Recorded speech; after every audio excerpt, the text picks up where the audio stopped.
Hey guys, we begin with one of the darkest realities of the ancient world. So before you get comfortable, take a moment to like the video and subscribe, but only if you genuinely enjoy what I do here. Ancient Rome is often remembered for its grand temples, powerful emperors, massive armies, and brilliant engineering. The Colosseum still stands as a symbol of Roman greatness, and their roads shaped the foundations of Europe. But beneath that marble surface, Rome was also built on fear, punishment, and suffering. For prisoners in ancient Rome, survival was rarely the goal of the system. The Roman world did not believe imprisonment was meant for rehabilitation. Instead, prisoners were treated as tools, warnings, and disposable bodies in an empire that demanded control. To understand what happened to prisoners in ancient Rome, it is necessary to step into a world where justice was brutal, where captivity was only the beginning, and where most prisoners never saw freedom again. In Rome, prisons were not long-term facilities like modern ones. They were holding spaces, temporary cages meant to contain people before something far worse happened. A Roman prisoner was not sentenced to years behind bars. A Roman prisoner was usually sentenced to an ending. The moment someone was taken by Roman authorities, their fate was already narrowing into only a few possibilities: slavery, torture, execution, or spectacle. The Roman legal system operated with sharp divisions. A citizen of Rome was treated differently from a foreigner. A wealthy man was treated differently from the poor, and a slave was treated as property, not human. Prisoners came from every corner of Roman society. Some were criminals caught stealing bread. Some were rebels captured in war. Some were political enemies of powerful elites. Some were slaves accused of disobedience. Some were Christians arrested for refusing to worship the emperor. Some were simply unlucky. Rome expanded through conquest, and conquest produced prisoners in imaginable numbers. Entire villages could be captured and processed like inventory. Men were chained, women were sold, children were separated. To be taken prisoner by Rome was to become part of a machine. One of the most infamous prison structures in Rome was the Mamertine prison, located near the Roman Forum. It was not a place designed for comfort or even survival. It was a dark underground chamber, cold and suffocating. Prisoners were lowered through a hole in the ceiling. Once inside, there was little light, little air, little hope. The Mamertine prison was used for enemies of the state, captured kings, and those Rome wanted to break before execution. It was not uncommon for prisoners to die there before their punishment even began. In most cases, prisoners were not fed properly. They relied on family members or bribery to receive food. Disease spread quickly. Chains cut into flesh. Rats moved freely. The Roman state did not care, because the prison was not the punishment, it was only the waiting room. Once a prisoner was held, the next stage depended on their value. In Rome, value was everything. A prisoner who could work was useful. A prisoner who could entertain was profitable. A prisoner who could send a message was dangerous. Many prisoners were immediately sold into slavery. This was one of the most common outcomes. Rome's economy depended heavily on enslaved labor. Conquered peoples became workforce replacements. Mines, farms, construction sites, and households all demanded bodies. A prisoner sent to the mines faced one of the harshest existences in the empire. The mines were considered a death sentence. Men worked underground for endless hours, breathing dust, suffering injuries, collapsing from exhaustion. Few survived long. There were no rewards, only replacement.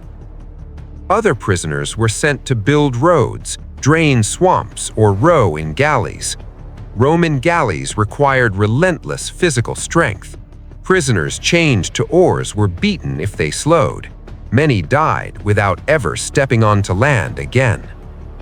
But perhaps the most infamous fate for prisoners in Rome was not hidden underground. It was public. It was entertainment. The Roman amphitheater was where prisoners became spectacles. The Colosseum, capable of holding over 50,000 people, was not just a sports arena. It was a stage of death. Prisoners were often forced into the arena as part of executions known as damnatio ad bestias, condemnation to beasts. They were thrown before lions, bears, leopards, or wild boars. The crowd watched. The emperor watched. The prisoner was unarmed. Sometimes prisoners were dressed as mythological characters, reenacting stories where death was inevitable. These executions were not chaotic. They were organized performances. Rome turned punishment into theater. Gladiatorial combat was another destination for prisoners. Not all gladiators were volunteers. Many were prisoners of war or condemned criminals. They were trained in special schools called ludi, where they lived under constant guard. Gladiators were valuable assets, so they were fed better than most prisoners. But their survival depended entirely on violence. They fought until wounded, killed, or rarely granted freedom. The arena offered fame, but it was built on captivity. Some prisoners faced crucifixion, one of Rome's most feared punishments. Crucifixion was reserved for slaves, rebels, and those Rome wanted to make an example of. It was slow. It was public. Victims were nailed or tied to crosses and left to die over hours or days. Rome used crucifixion not simply to kill, but to humiliate. Bodies were often left hanging as warnings. Prisoners accused of treason or conspiracy were often tortured before execution. Roman interrogation methods were brutal. Torture was considered acceptable, especially for slaves and non-citizens. The goal was not truth. The goal was confession. Rome demanded submission. Political prisoners faced unique dangers. An emperor could order imprisonment without trial. A senator could be arrested for suspicion. Power struggles often ended in silent disappearances. Some prisoners were executed quietly. Others were forced to commit suicide. In Rome, the prison system was deeply connected to control. Prisoners were not simply lawbreakers, they were symbols. Rome wanted the population to see what happened when authority was challenged. And the darker truth was that imprisonment could happen to almost anyone. A false accusation could destroy a life. A corrupt official could sell someone into bondage. A conquered soldier could become property. Rome's prisons were not designed for justice. They were designed for power. And for the prisoners trapped inside, the question was never how long they would be imprisoned. The reality was always what ending awaited them. Because in ancient Rome, captivity was rarely temporary. It was a path towards something grim, and for many, it was the last path they ever walked. The story of prisoners in ancient Rome continues far beyond the public executions and the arenas. Because long before a prisoner ever faced the Colosseum, the mines, or the cross, many were first brought into the hidden underworld of Roman confinement. Rome was an empire of stone and order above ground. But beneath that order was another world. A world of darkness, damp walls, iron restraints, and systems designed not to correct behavior, but to crush resistance. Roman prisons were not built as places of long-term punishment. They were built as holding chambers, temporary spaces where bodies were stored until the state decided their final purpose. Most prisoners entered these spaces already condemned. The typical Roman prison was not like a modern facility. with cells, schedules, or basic standards. Instead, imprisonment was often chaotic and brutal. Prisoners were crowded together in small underground rooms. There was little ventilation, little sanitation, little food. Disease spread rapidly. Insects and rats were common. Chains were constant. For many, the first experience of Roman captivity was not trial or judgment. It was immediate physical restraint. Iron shackles were placed on wrists and ankles. Necks could be locked in collars. Some prisoners were chained to walls. Others were chained to each other. The purpose was not simply containment, it was humiliation. In Rome, dignity was a privilege of status. Prisoners were stripped of it instantly. The conditions depended heavily on class. A wealthy Roman citizen accused of a crime might be confined under house arrest or held in a more tolerable environment. But slaves, foreigners, and the poor were treated as disposable. They were thrown into the lowest spaces of confinement. One of the most infamous examples remained the Mamertine prison. Its underground chamber was known as the Tullianum. It was an ancient pit-like room beneath the city.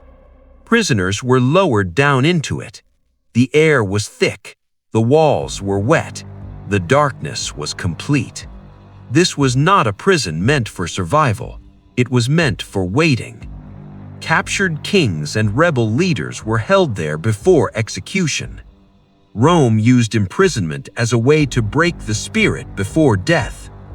Prisoners were often kept without knowing their timeline. Days blurred into nights. There was no certainty, only confinement. Roman guards were not caretakers, they were enforcers. Bribery was common. Those who could pay might receive food, water, or slightly better treatment. Those who could not pay received nothing. Hunger became part of captivity. Thirst became part of captivity. Pain became part of captivity. And then there was torture. Rome did not hide torture. It was an accepted instrument of state control. Roman law permitted torture under certain conditions, especially for slaves. Slaves were considered non-reliable witnesses unless tortured. Their pain was seen as a legal tool. This alone reveals how Rome viewed prisoners, not as humans, as instruments. Torture methods were varied. Prisoners could be beaten with rods. They could be stretched on racks. They could be burned with hot irons. They could be whipped until skin split open. The goal was not justice. The goal was compliance. Confession was often demanded. Rome valued order more than truth. A confession was useful. A broken prisoner was useful. In political cases, torture was especially severe. Those accused of conspiracy against the emperor were not simply punished, they were erased. Rome's imperial system depended on fear. A prisoner connected to rebellion was not just an offender, they were a symbol of disorder. Rome could not tolerate symbols of disorder. Some prisoners were held for public display. They were paraded in chains through the streets. This was part of Roman triumph culture. After major military victories, generals returned to Rome with captives. The triumph parade was a celebration of conquest, but it was also a procession of humiliation. Foreign prisoners were marched before cheering crowds. They were displayed like trophies. Many of them were executed immediately afterward. Some were kept alive briefly, only to be killed later in ceremonial fashion.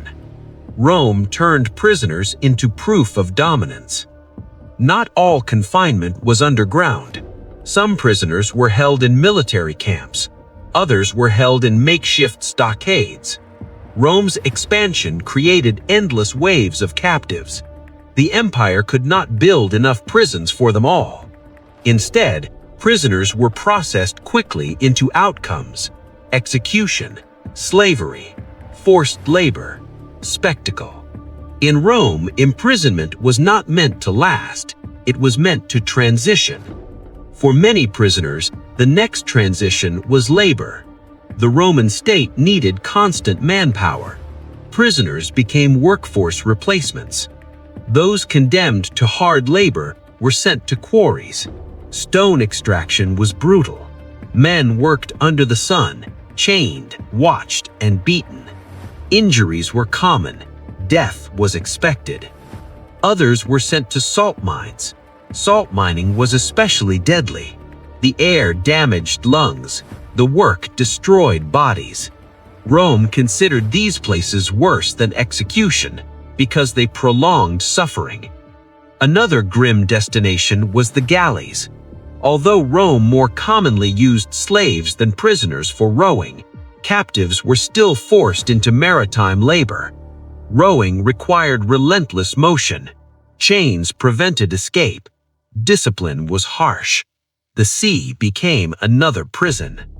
Some prisoners were used in construction projects. Rome's monumental buildings required endless labor. The empire was built by those without freedom. The roads, aqueducts, temples, and arenas were often shaped by captive hands.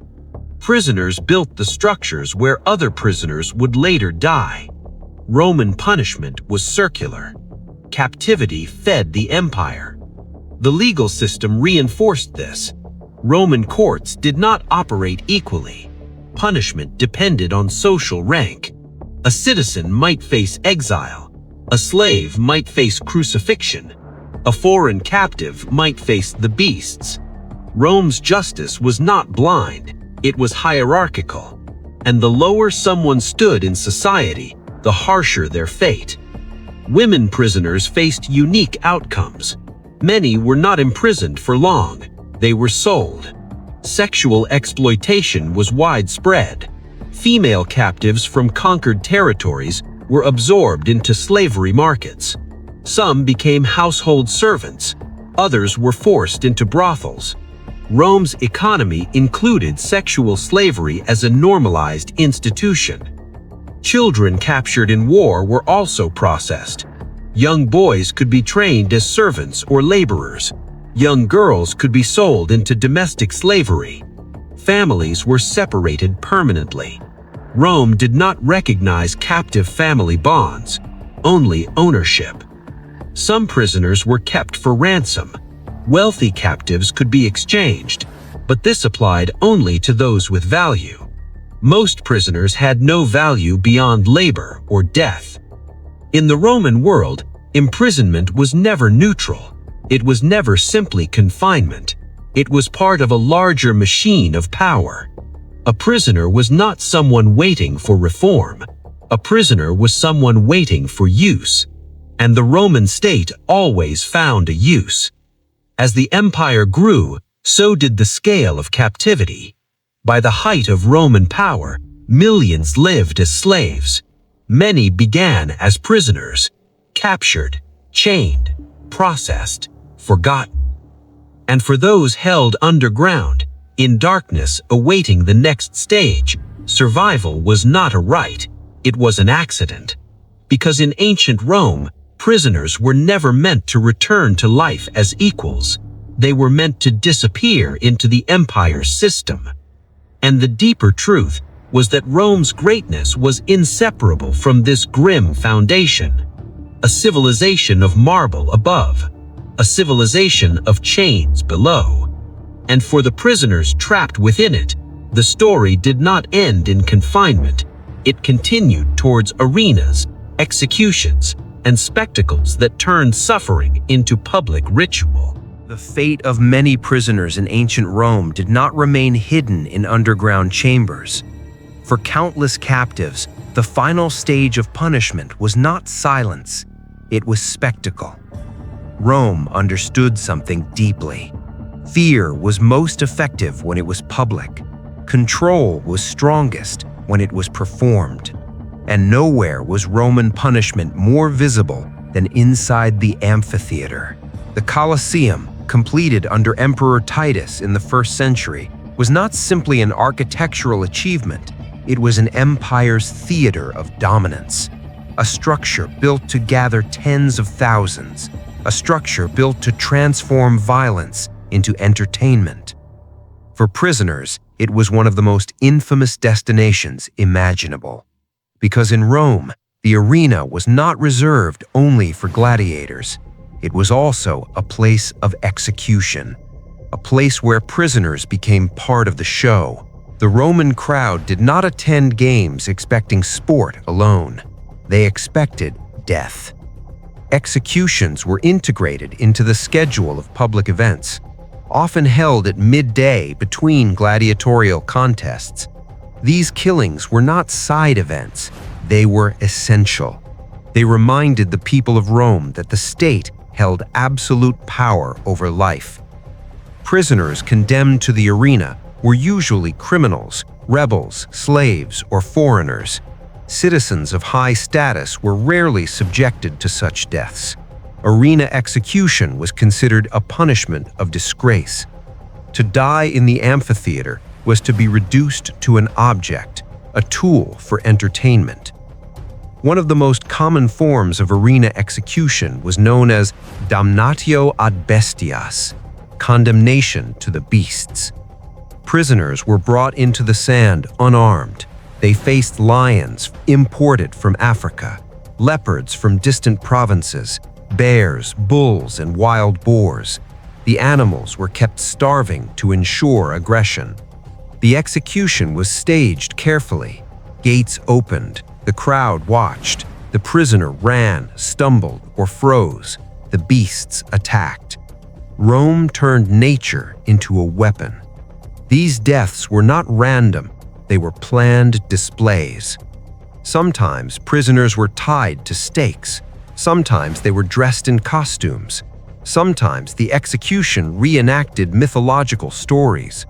A condemned man might be forced to play the role of Orpheus, only to be torn apart.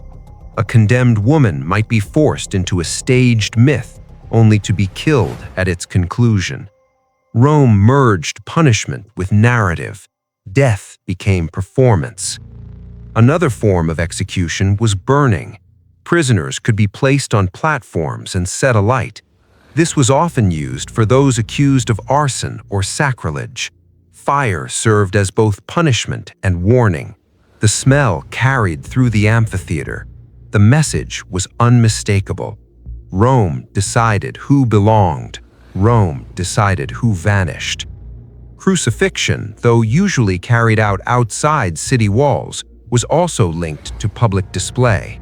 Prisoners accused of rebellion were sometimes executed in mass. Crosses lined roads. Bodies were left hanging. Rome's punishment extended beyond death. It extended into memory. To die was not enough. The body itself became a symbol. Some prisoners were not executed immediately. They were forced into combat, not as trained gladiators, but as condemned fighters. These were known as noxi, criminals sentenced to death through the sword. They were given minimal training, minimal weapons, often forced to fight each other, sometimes forced to fight gladiators. The outcome was inevitable. The crowd did not cheer for skill, they cheered for blood. For prisoners, combat was not glory, it was disposal. Gladiators themselves were often prisoners. Many began as captives of war, Thracians, Gauls, Germans, men taken from conquered lands. They were sold to gladiator schools. There they were trained under harsh discipline. Gladiators were valuable, they were investments, so their living conditions were sometimes better than ordinary prisoners. They ate heavily, they trained daily, they lived under constant guard. But their purpose was still violence. Their survival depended on performance. Victory brought temporary life. Defeat brought death. The arena blurred the line between punishment and profession. Some gladiators gained fame, but their fame was built on captivity, and most never gained freedom. Rome also used the arena for political messaging. Emperors understood the games were tools of control. bread and circuses, food and spectacle. The people were distracted, the people were entertained, and prisoners paid the price. A mass execution could follow a rebellion. Captured insurgents were brought into the amphitheater, killed before thousands. Rome did not simply defeat enemies, Rome displayed defeat. Christians during certain periods were among those condemned. They were accused of refusing loyalty rituals, refusing sacrifice to Roman gods. The empire viewed this as defiance. Some Christians were executed in arenas, fed to beasts, burned alive, used as examples. The amphitheater became a space where religion, politics, and punishment collided. The Roman audience did not see prisoners as individuals, they saw them as condemned, a category, a reminder. The games reinforced hierarchy, Rome above, the prisoner below. The crowd participated, their cheers were part of the system. Silence was rare. The amphitheater was designed for sound, for reaction, for shared experience. The execution was not private, it was communal. Violence became normalized. Children attended, families attended. Death was a civic event. In Rome, the state did not hide its brutality, it celebrated it. The Colosseum itself was built partly from the spoils of conquest, funded through war, through prisoners, through plunder. Its stones represented imperial reach, its sand absorbed captive blood. Even after death, prisoners were not honored. Bodies were removed quickly, thrown into pits, dragged away, sometimes denied burial. To deny burial was another punishment. It erased identity. Rome's system extended beyond life. For prisoners, the arena was the ultimate proof. Rome did not imprison to reform. Rome imprisoned to display power. And the amphitheater was the empire's loudest stage, a place where punishment became entertainment, a place where captives became props, a place where the empire reminded the world that resistance ended in sand. And still, beyond the Colosseum, there were other grim corners of Roman captivity, other punishments, other forgotten lives, because the Roman prison system was not only about death, it was about extraction, labor, ownership, control. And in the next part, the story moves into one of the most overlooked realities, the fate of women prisoners, the fate of children, and the machinery of slavery that transformed captivity into an economic foundation.